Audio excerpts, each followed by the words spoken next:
नमस्कार मित्रांनो, स्टोरी वर्ल्डमध्ये तुमचं मनापासून स्वागत. कसे आहात?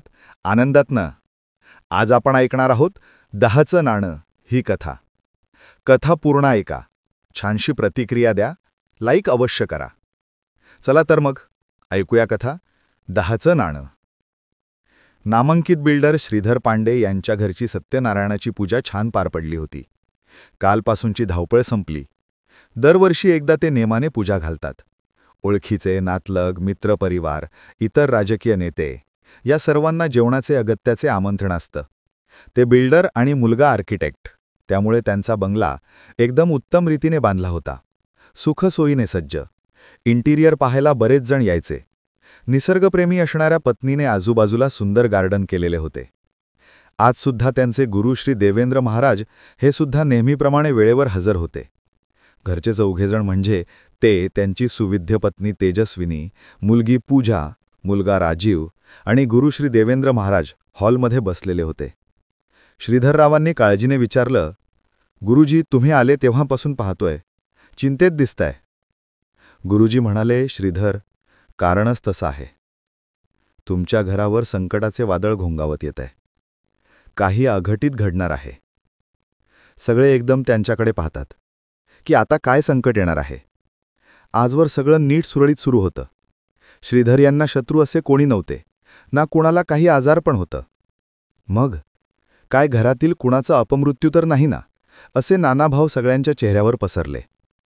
गुरुजी, आमच्यापैकी कोणाचा तेजस्विनीच्याने भीतीमुळे शब्दही फुटत नव्हता.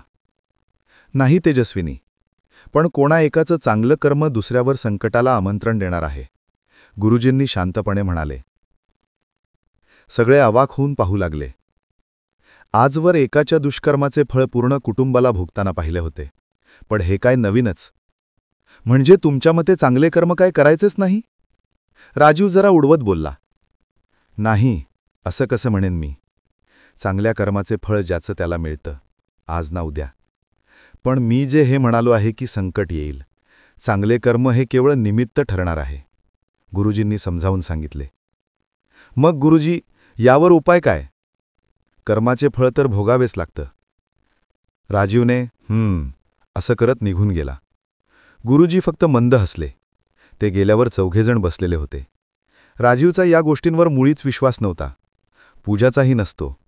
पण असं सांगितलं म्हणून ती जरा काळजीत असते. तेजस्विनी तर फारच दुःखी झालेली असते. आधीच या कार्यक्रमाची धावपळ झालेली असते. श्रीधर पण टेन्शनमध्ये येऊन हात मागे करून येरझाऱ्या मारत असतात. राजीव जरा गरम होऊनच म्हणातो, बाबा, तुम्ही असे गुरुजी वगैरेंच्या चक्करमध्ये नका पडत जाऊ. अरे, त्यांना जर तोडगा माहिती नव्हता आणि जे होणार आहे ते टळणार नाही, मग उगाच कशाला किळा सोडला सगळ्यांच्या डोक्यात? श्रीधर समजावत म्हणाले, अरे यासाठी की आपण मानसिकदृष्ट्या तयार असावं. आणि टेन्शनमध्ये रोजचा दिवस आणि रात्र काळी करायची? गुरुजी माय फूट. राजीव रागाने म्हणाला. त्यावर पूजाचीही तीच प्रतिक्रिया होती. श्रीधर ओरडले, राजीव, जरा तोंडाला लगाम लाव. वाटेल ते बोलायला तुला तोंड नाही दिलंय. सॉरी बाबा, पण मी नाही मानत. राजीव तणतणला. श्रीधर शांतपणे बोलले, ते ठीक आहे. सगळेजण रात्री चिंतेतच झोपले. हळूहळू दिवस पुढे सरकत गेले. तसं त्या गोष्टीची तीव्रता कमी झाली आणि सगळे आपल्या दैनंदिन जीवनात रमले. महिना बिनबोभाट संपत आला. आज महिन्याची शेवटची तारीख. पूजा आपल्या मित्रांसोबत कॅन्टीनमध्ये बसलेली असते. तेवढ्यात तिचा बॉयफ्रेंड पुष्कर येतो. पुष्करचे वडील खासदार. पुष्कर हा सोशली खूप ॲक्टिव्ह असतो आणि पूजा आपल्या परीने मदत करत असते. छोटे छोटे इव्हेंट घेऊन गरीब लोकांसाठी फंड जमा करणे, थंडीमध्ये सोलापुरी चादरी वाटणे, आपला वाढदिवस एखाद्या अनाथाश्रमात दान करून साजरा करणे, इत्यादी. त्यामुळे दोघांचं ट्युनिंग मस्त जुळून येतं. मॉडर्न आणि श्रीमंत असूनही दोघं डाऊन टू अर्थ असतात. पुष्कर उत्स्फूर्तपणे म्हणतो, हाय गाईज अँड ब्युटीज, काय एवढं गंभीर डिस्कशन सुरू आहे? पूजा नाराजीच्या स्वरात सांगते, अरे मी रोज कॅबने येते ना, तेव्हा फोरस्क्वेअरच्या सिग्नलवर गाडी थांबते, तर तिथे एक हट्टाकट्टा माणूस दोरीवर लहानशा मुलीला चालवत असतो आणि एक लहान मुलगा पैसे मागतो. अभिचेष्टेने म्हणतो, ओ मॅम, तुम्ही गरिबी नाही अनुभवली. त्यांचं घर चालतं त्यावर. तू काही करू शकत नाही ना, मग नको भानगडीत पडू. असं नाही हा. अभि, मी बरेचदा 10 रुपये तरी देते. पुष्कर खांदे उडवत बोलतो. मग प्रॉब्लेम काय आहे? ए यार, पण आपल्याने सांभाळल्या जात नाहीत मुलांना तर जन्म तरी कशाला द्यावा ना? अभि तिची मस्करी करत म्हणाला, लोक इतके समजदार झाले तर तुमच्यासारख्या सोशल वर्कर्सला कोण विचारणार? हा हा हा हा, तेही खरंच आहे म्हणा. मार्था विचारते, पुष्कर तू का उशिरा आलास? अगं, फोरस्क्वेअरच्याच सिग्नलवर एक अपघात झालेला होता. लोक फक्त बघत होते. मी पोहोचलो. एका अपघातग्रस्त लहान मुलाला घेऊन हॉस्पिटलमध्ये ॲडमिट केलं. पण त्याचा मृत्यू झाला. अभि पूजाला विचारतो, तू रोज त्याला पैसे देतेस, तोच तर मुलगा नाही ना? असूही शकतो, कारण तिथे तोच तर असतो. असो, कुणा आईने आपला मुलगा गमावला हे दुःख पसवायची देव तिला शक्ती देवो. चल पूजा, आपण त्यांच्या घरी जाऊ. चल अभि, आम्ही येतो. बाय. पूजा असं म्हणत उठली आणि दोघे निघून गेले. ते गेल्यावर मार्था म्हणते, अभि तू असाच बघत राहशील तर तू तिला लग्न करून घेऊन जाईल. तू एकदा बोल तरी. जॉन अभिला समजावत म्हणाला, असं बळजबरीने केलेलं नातं टिकत नाही.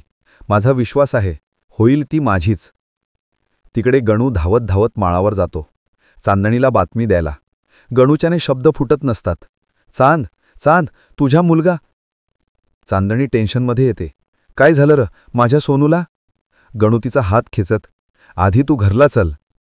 चांदणी हातातील टोपलं सोडून देते आणि त्याच्या सायकलवर बसते. काय झालं र माझ्या लेकाला?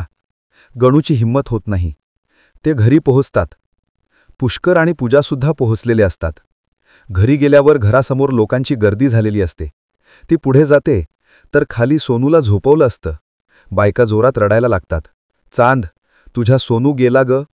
चांदणी त्याला त्या स्थितीत पाहून जोराने टाहो फोडते. ती लहानग्याच्या मृतदेहाला कवपळते. सोनू, उठ र राजा, बघ माझ्याकडे. मी कशी जगेल तुझ्याशिवाय? कोणी केलं तुझं हे हाल? पूजाला तिचे हे हृदय पिळवटून टाकणारे दृश्य बघून चक्कर येते. पुष्कर तिला बेंचवर बसवून तिच्या चेहऱ्यावर पाणी शिंपडतो. गणू तिला सगळं सांगतो. ती रागाने बेफाम झालेली असते. ती आपल्या मुलाच्या डोक्यावर हात ठेवून शपथ घेते, सोडायची नाही मी त्याला. तर श्रोते हो, तुम्हाला कशी वाटली ही कथा? नक्की सांगा. तुमच्या प्रतिक्रियेची अपेक्षा असते. नुसतं ऐकून सोडून देऊ नका. आवडले तर लाईक अवश्य करा. चॅनलवर नवीन आले असाल किंवा चॅनलला अजूनपर्यंत सबस्क्राईब केलं नसेल तर अवश्य सबस्क्राईब करा. पुन्हा भेटूया पुढील भागात. तोपर्यंत गुड बाय. जय हिंद, जय महाराष्ट्र.